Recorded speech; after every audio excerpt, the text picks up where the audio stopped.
Hey guys, and welcome back to another video of ECK Sports. And today I'm going to be breaking down all the franchise tags from the past couple days. There are 10 of them, I believe, I'm going over in today's video. I'm going to give my thoughts on them and whether they should have done it or not. So, of course, make sure you guys hit that like and subscribe button, as both really help me a lot. But let's just start with the first one. That's Taylor Moton. Taylor Moton has always been a pretty solid offensive lineman. He allowed only 3 sacks last year, which is still pretty solid. And he played over 1,000 snaps, which I believe, and he had a good PFF grade. I'm not really a PFF guy, but I mean, overall, he did have a good year. This was reported by Ian Rapoport. You know, they're expected to use the tag on him, which now it's official. They have used the franchise tag on him. In terms of the price he's going for, or probably the price he's going to get, it's going to be anywhere between $13.5 to $14 million. So my thoughts on the tag, I expected it. This was, you know, he's definitely one of the more underrated offensive linemen in the league. I think this was a much needed tag by the Panthers, and honestly, it makes sense. All right, our next franchise tag is Allen Robinson. Now, this one was sort of a surprise, but also not a surprise, because, like, obviously you're going to want to tag him, right? Because, I mean, he's a really good player, and why would you want to, like, just leave him for nothing? And again, I have the tweet on screen. Again, he wants out. They're probably going to want to trade him, and then they're just probably going to trade him. He's probably worth a second-round pick, maybe a second-round pick and a late-round pick. So I think this is a really good move by the Bears. I mean, this is probably a top 10, top 15 receiver in the NFL. Next one is Justin Simmons. He was the first player to be tagged, second time being franchise tagged. He's going to get, I believe, around $13.5 million a year, and he's the first person to be franchise tagged. So, I mean, that's something you can say. I was the first person to be franchise tagged in 2020. Not much of an accomplishment, but Simmons is awesome. Broncos will keep him. Did I expect this? No, but it says they are working out, you know, to a long-term deal. So, I mean, that makes a lot more sense. I mean, you know, Justin Simmons is a really good player. So, I mean, you'd expect that, right? I would say if they extend him, this goes way up because you don't want to lose him. If they don't, I don't like this as much, but I would, if I had to give it a grade, I would give it an A-. All right, the next one is Cam Robinson. Now, if I'm being honest, this one is interesting. I did not see this coming at all. I hate the move. This guy, first of all, should not be in that $14 million conversation. He gave up 5 sacks last year alongside Andrew Norwell, who's a pretty good guard, who just got cut. That was for really cap reasons. And of course, Brandon Linder too. I don't know. I don't like it.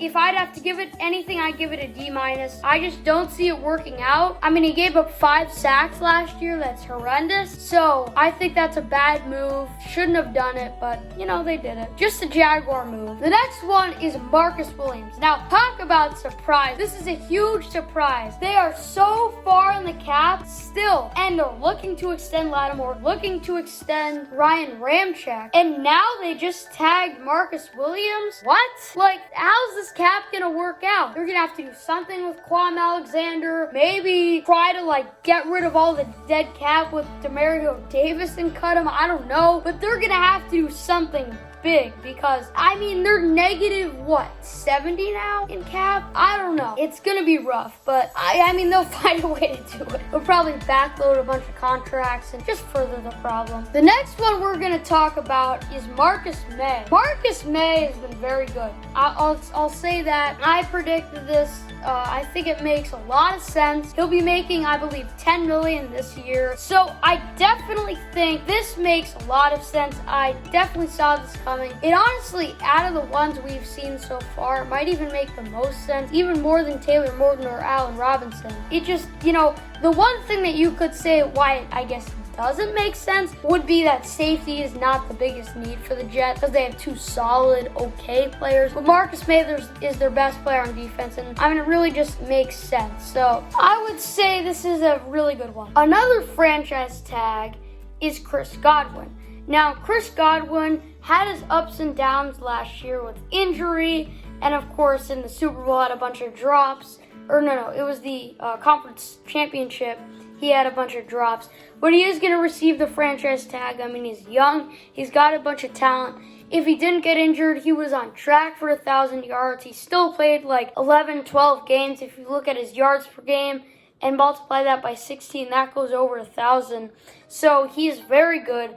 Very good player, so I think this is a really good move for the Bucks, and I mean, it just makes sense. Like, why are you gonna let this guy go? For me, a move. The next one I'm not so happy about. If you guys don't know, I'm a Giants fan. It's Leonard Williams. I don't get it. I mean, I kind of do because, he played well last year, 11 and a half sacks, and, it fits the scheme. Come on, listen. He could easily go back into being a 3.5 sack player. I really hope they don't extend him, because if they do, that just brings a whole nother problem. And if they do end up extending him, I don't know, because I feel like he's going to be one of those guys that right after he gets paid, he's not going to be good. And that is a nightmare scenario as a Giants fan. I hope it doesn't happen.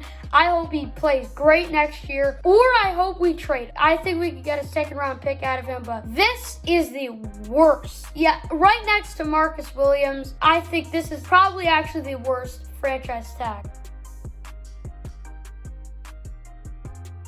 It was pretty bad last year, but I guess it ended up being great. And again, I think it's bad this year. So, yeah. All right, now to our last franchise tag, and that is Brandon Scherff. Because he got tagged last year and he got tagged again, he's going to be making $18 million. And, of course, the Washington football team tagged him. I believe he gave up around 3 sacks this year, which is not too bad at all. He's still a solid offensive lineman. I mean, I thought they were going to work out a long-term deal, but I guess they're just going to tag him again. And, I mean, we'll see how that goes. There's a lot of second franchise tags. Scherff, Williams, Simmons, Dak. Those are 4 second franchise tags. So all that's interesting, but yeah, that's gonna do it for this video. If you like what you saw, make sure you click that like and subscribe button. Tell me your thoughts down below in the comments, what you thought of these franchise tags. And yeah, see you guys next time. Peace.